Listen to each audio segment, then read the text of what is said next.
এখন বিরিয়ানি খেতে, but current নেই, দেখতে পাচ্ছেন আপনারা, এই দেখুন কারেন্ট নেই, ঝড় বৃষ্টির রাত, কি করি বলুন তো। তো ফাইনালি খেতে চলে এসেছি। তো এইখানে বিরিয়ানি দেবে, অর্ডার হচ্ছে বিরিয়ানি দেবে।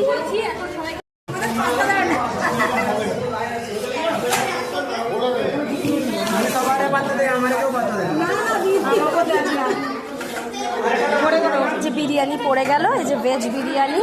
তো দেখতেই পাচ্ছেন এখানে আছে শসা, যেটা তো থাকবেই, তার সাথে এই দেখুন ঝরঝরে রাইস, সয়াবিন, আলু তো থাকবেই বিরিয়ানিতে।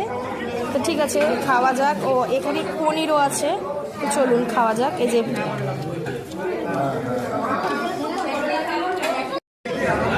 দেখুন পনির, এত গরম যে ভাঙতে পারছি না, তাও দেখাচ্ছি। এই দেখুন পনির নিলাম, একটা সয়াবিন নিলাম, নিয়ে এইভাবে করে খেতে হবে।